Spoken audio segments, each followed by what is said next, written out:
মহান ভাষা আন্দোলনে শহীদদের স্মৃতির প্রতি গভীর শ্রদ্ধা জানিয়ে প্রতি বছরের মতো এবারও শুরু হয়েছে সাহিত্য সংস্কৃতির মিলন মেলা অমর ২১শে বইমেলা ২০২৬।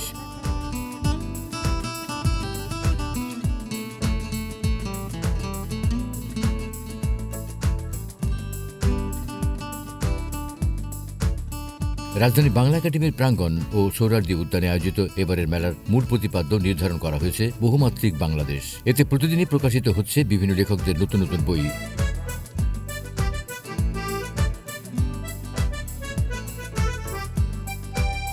লেখক মোহাম্মদ মুশিউর রহমানের লেখা এআই ডার্ক অ্যান্ড লাইট শিরোনামে একটি নতুন বই প্রকাশিত হয়েছে ধ্রুবতারা প্রকাশনী থেকে। এআইয়ের উপর ছেড়ে দেওয়া যাবে না, কিন্তু এআইকে আমি জাস্ট আমার সহকারী হিসেবে ব্যবহার করব, এটা উল্লেখ আছে যে এআই কখনো পার্সনের জায়গা যেন না নেয়। মানে এআইকে আমি জাস্ট আমার অ্যাসিস্ট্যান্ট। আমার যদি একটা পিয়ন থাকে, একটা কিছু কী হয়, আমি লেখক একটা লিখলাম, ও তখন একটা ওয়ার্ড ফাইল হয়তো টাইপ করে দিবে, মানে আমি ওকে ওইটুকু ব্যবহার করব। বা ডিজাইনারের ক্ষেত্রে কী হবে যে একটা ডিজাইন বানাইতে আমার অনেক সময় লাগতেছে, এই জিনিসটা যে কোয়ালিটি আসতো ওটা আমি প্রম্পটিং করে ওটা করতে পারি চাইলে। তাই সেটা আমি কী হলো, আমার সময়টা বাঁচলো। যে কাজটা করতে আমার ১ সপ্তাহ সময় লাগতো সেটা আমি একদিনে করে ফেলতে পারছি। তার মানে আমি ৬টা দিনের জন্য আরও ফ্রি আরও কিছু প্রোডাক্টিভ কাজ করতে পারবো। এরকম বিভিন্ন ধরনের উদাহরণ দিয়ে আমার বইটার মধ্যে টপিকগুলো দিয়েছি। এবং শিশুদের জন্য একটা চ্যাপ্টার আছে যে শিশুরা এআই কতটুকু ব্যবহার করবে, বা গার্জিয়ান লেভেল হয়তো বা ছেড়ে দিতে পারে যে তুমি এআই দিয়ে পড়াশোনা করো, কিন্তু আসলে তো সেটা না। কারণ শিশুরা যেমন ছোটোবেলা থেকে শিখতে শিখতে ভুল করতে করতে আমরা বড় হয়েছি, আমরা স্কুলে গিয়ে মার খাইছি, ভুল করছি, শিখছি, ওই শেখার ওই ইয়েটা আমাদের হয়েছে মাথার মধ্যে।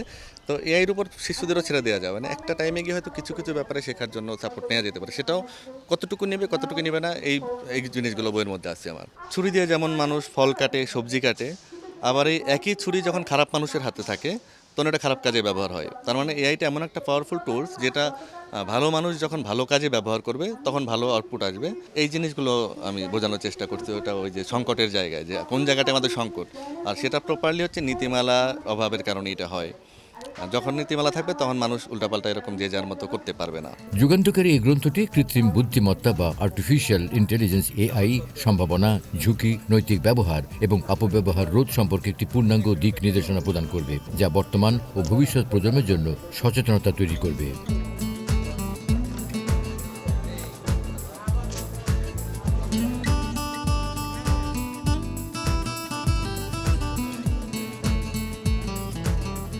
অনলাইনে বা মোবাইলে আমরা অনেক বই পড়ি, কিন্তু খুব বেশি পড়া হয় না। আর বাস্তবিক সরাসরি বই পড়াটা অনেক ভালো লাগে আমার। মাঝে মাঝে আমরা বই পড়ি, বিভিন্ন ধরনের বই সংগ্রহ করি, অনেক ভালো লাগছে। ঢাকা শহরে এই আয়োজনটা যেহেতু অনেক বছর চলছে, একটা ঐতিহ্য, আমি মনে করি যারা আসে নাই তাদের আসা উচিত এবং দেখে দেখে বই কিনুক বা না কিনুক কমপক্ষে দেখা উচিত।